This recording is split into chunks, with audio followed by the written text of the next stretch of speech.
Hillary Clinton may have her work cut out for her, her team acknowledging she needs to win back voters' trust.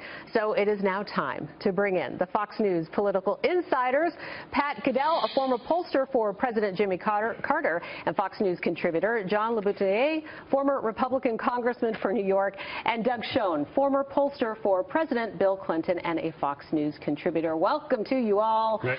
What a week. Yeah. I mean, your people on Twitter and all of us have been waiting to hear what you all have to say. So I want to start with you, Doug. Sure. Obviously, we've been talking and reporting about the FBI interview with Hillary Clinton yesterday amid a holiday weekend. Correct. And then, of course, what happened with the former president meeting up with the Attorney General Loretta Lynch on the tarmac. So, you know, a lot of people say this is something that people have been talking about, the trust issues. This is bringing up a lot of that for There are a lot of trust issues, the public. But there are other issues.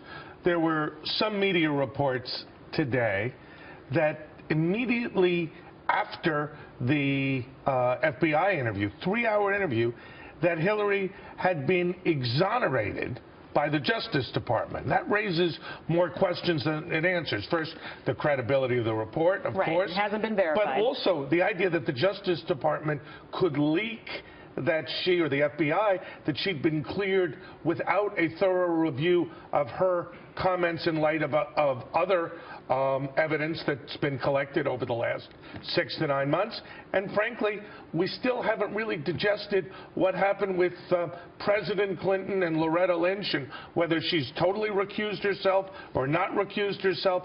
So this raises total questions about the entire investigation. Is it political and where it's going? I mean, could it even be clear? It wouldn't be done that fast, right? No. We wouldn't have an answer that fast. No. And they've even leaked out another thing that I doubt, that they're going to have this all wrapped up before the 2 conventions begin, which is 2 weeks from tomorrow. How do we really know? Right. We don't know. We don't know what the FBI has. They have not leaked for a year. The FBI has been very careful about it. Let me say this, the word trust.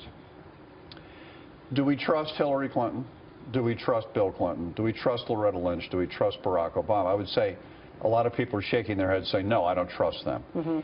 Thank God, in this particular case, there is one person that I think we can trust to be honest and fair, and when this person finally speaks about it, whatever he says, I think will hold, and that's Jim Comey, the director of the FBI, who's above reproach, has no agenda here other than the truth. You think he's going to speak? Yes. Well, he'll speak in an action. He'll either do something, say something, and that will be the key to this case. I want to bring in Pat Goodell, who's joining us on satellite right now. Pat, I want you to weigh in on this, on the timing, too. The timing of this all seems, you know, it comes on a 4th of July weekend. It happened very quickly, 3.5 hours in front of the FBI, and then it appears that's the only amount of time she's going to spend with the FBI. Well, yeah, that's a pretty long session. Look, I don't worry about the timing over the weekend. It's a good time to do it. It's a holiday, I guess, for her. But look, let's deal with the real fact. This has been an effort by the President of the United States directly and his subordinates to rig this system for her. And it's incredible. And Bill Clinton's interference on the tarmac with Lynch proves how disingenuous. This is a Justice Department, remember, that indicted Bob McDonnell for crimes supposedly of corruption, which were not, vacated unanimously, 8-0 by the Supreme Court this week.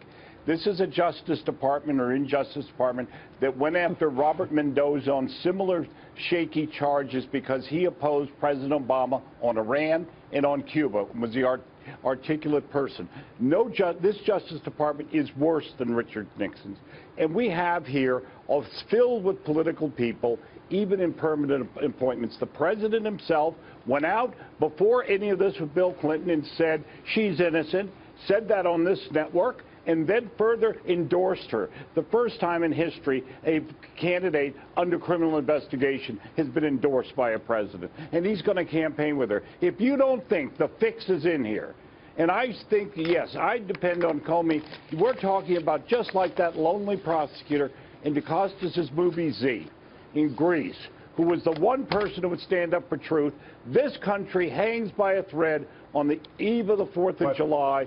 not since 1973 like this, within Comey's hands of whether or not he will do the right thing or not. Can I, Go ahead, Pat, John, can I say, and Laura, and Doug, that I think that the Bill Clinton-Loretta Lynch thing on Monday has actually enhanced Jim Comey's role here now. I think that he's strengthened when he does ultimately decide whatever the FBI is going to decide. They can't criticize it. Well, here's the thing, and John's exactly right. The best asset Secretary Clinton has or had was Loretta Lynch, appointed judge by Bill Clinton in 1999. Obviously the most sympathetic figure, but by having the meeting that President Clinton prompted, it means that she has effectively taken herself out of the decision-making process. I don't know if the fix is in or not. I don't know if Pat's right, but it smells to high heaven, the whole process. And isn't there a chance, though, you know, lots of people say, oh, it was just happenstance and he just did it? I mean... All right, so let's look at this thing. Bill Clinton goes on that plane to meet with the Attorney General. This server at question is in his house in Chappaqua. Right. It involves his foundation.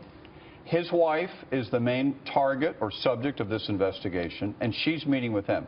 In a proper political setting, the president should fire her immediately for this. Terrible judgment. There's no excuse. To watch her on Friday with Jonathan Capehart and everybody there laughing it up, yucking it, oh, I wouldn't do it again. Well, oh, you shouldn't get a chance to do it again. She should be fired now? I think she should have been fired the minute this thing came out.